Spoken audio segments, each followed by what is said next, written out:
Hi everyone, thanks so much for having me speak today. A huge thank you to Red FM for getting us all together, the support services and obviously the FIFO families. My name's Danny Tamati. I was fly in, fly out 23 years ago on a 13-week away, 3-week home roster. And my husband's been fly in, fly out for the last 5 years. So in between that time, I lived residential in mining towns in Paraburdoo and Pannawonica. And I've also had a quick stint in the goldfields. So this is a little bit about the changing landscape of employment, recruitment, and as candidates, what you need to have in order to facilitate a new job in this space.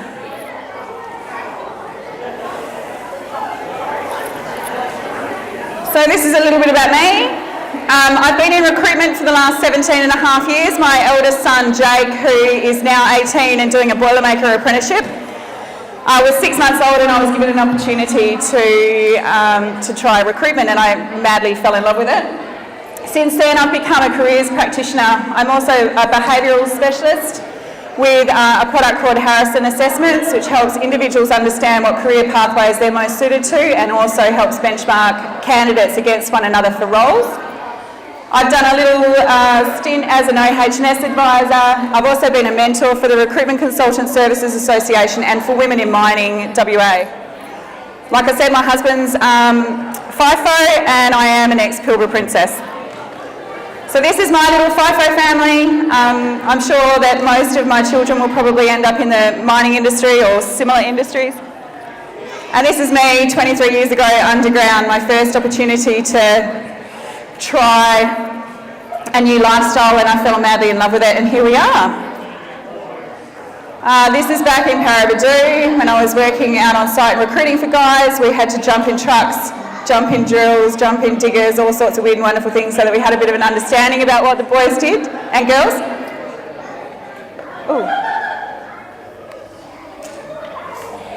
So and I'm sure I'm preaching to the converted here, but as everybody knows, most of us don't go into a particular discipline, a particular career pathway and stay there for the rest of our lives.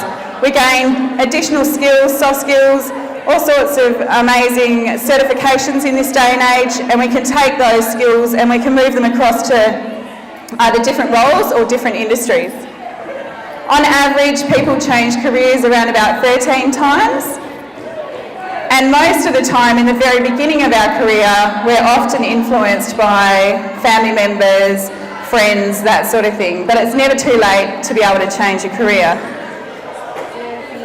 This is a bit of a snapshot of the labour market overview. So obviously healthcare is a really big place at the minute, education and training, retail trade to some extent, although we've seen the introduction of online shopping, professional, scientific, the STEM sort of subjects, commercial and building construction. Mining ops is starting to pick up a little bit, I've noticed in the last probably 6 weeks.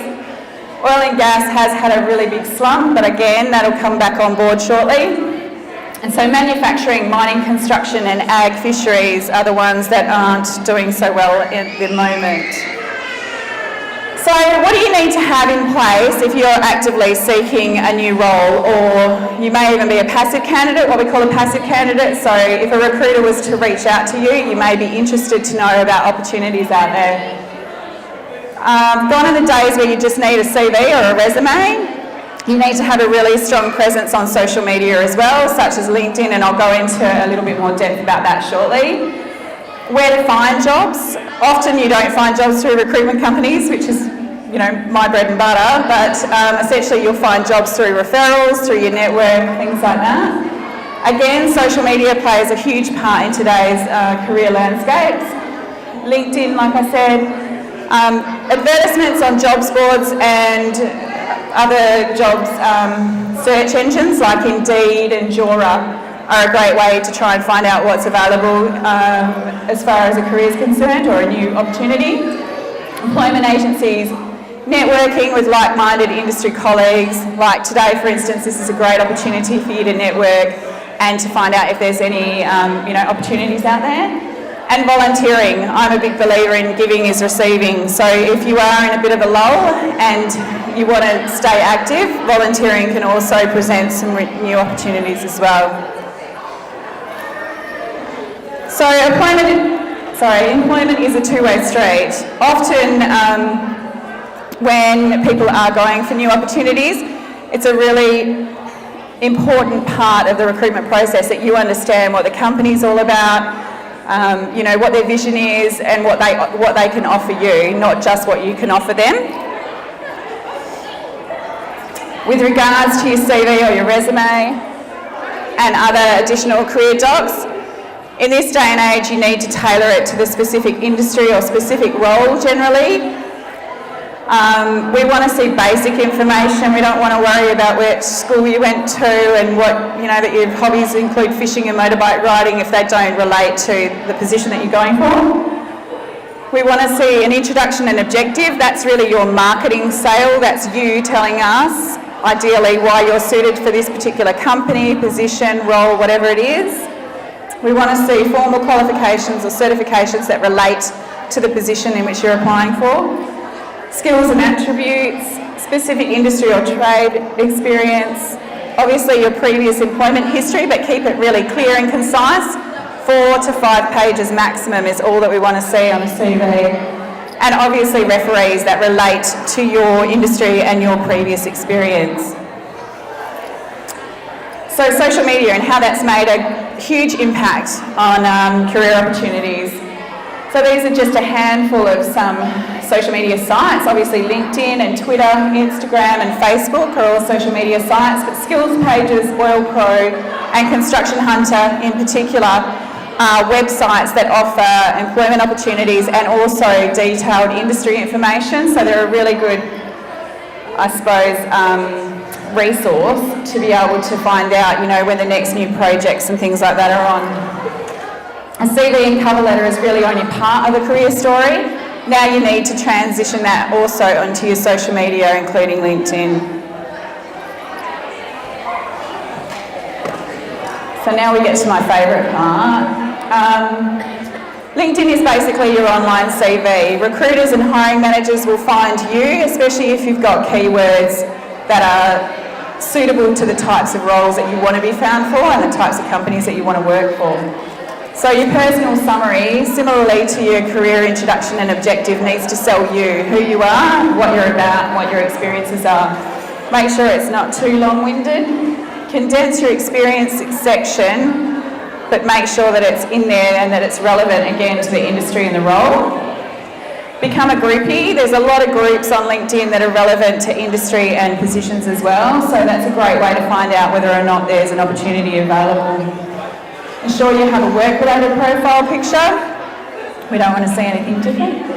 And add skills to your profile too. So skills, when you plug in skills into your LinkedIn profile, that helps with the search engine optimization and for recruiters and hiring managers to find you based on those skills. So this was my LinkedIn profile, fuzzing hair, back in 2014. I'd had the hub for about 2 years at this stage, and you'll see a bit of a change as we go through. In 2015, I decided to mix up a little bit, make sure that people knew that I had been working underground in mining, and the background picture was Parabadoo. By that stage, I'd started writing blogs, so that was really important too for my SEO and obviously for my credentials in my industry. In 2016, I won a National Mining Award for the Australian Mining for community interaction, and so that was pretty important, I thought, for me to have it up there to make sure that everybody knew again what the Resources Hub was about. And then I had professional photos done, and that's 2017. So there's my Prospect Award. And just a bit of a change up, a few different words or a few different way to write my words about what I do. So here's some alternative sources to seek employment. Like I said, jobs boards like Seek. Seek is purely just a jobs board, whereas Indeed and Jora is a search engine and gives you a lot more opportunity to find more work actually than what Seek do. Seek's quite limited. And obviously many companies will advertise job opportunities on their particular website too. So don't ever forget to look on particular company websites. So how do we fit into the picture as a recruitment and labour hire company? Obviously we work on behalf of our company clients and we try and match and marry the perfect candidate to the roles. So my background is predominantly blue collar in mining and construction and oil and gas. So when it comes to people asking me for fitters or boilermakers or electricians, I know exactly what they need. Job roles come in from our client, we can search through our database, we can also advertise and we screen and submit suitable candidates and then our clients come back to us and say, okay, I want to interview these. The benefits to you is that we get to build a relationship with you guys as well and then we understand what your background is and me personally, I want to know where you see your career heading. The benefits to the clients is that we've done all the screening process. All they need to do is basically a quick interview and decide whether or not they want to employ those people into their business. So networking, a lot of people are quite nervous about the thought of networking. Networking is a brilliant way to gain a new opportunity. Personally, I've gained probably 4 roles in my life purely through networking. So always keep in touch with a wide range of people, attend industry events like we're doing today, attend job fairs and trade fairs, and there's quite a few in Perth that are on throughout the year. Most of them are on at the beginning of the year, sort of March, April.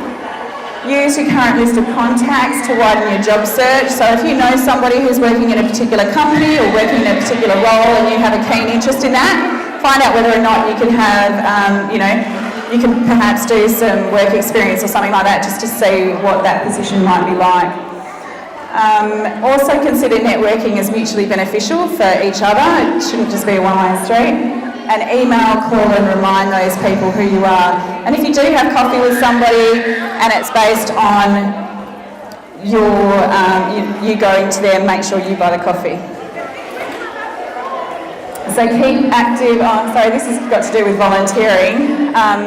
The types of soft skills that you can learn from volunteering while you're waiting for a new opportunity include leadership skills, meeting people from different ages and social backgrounds, exposure to top level colleagues, travelling, being called upon for advice. It gives you renewed enthusiasm because you're actually doing something, positive.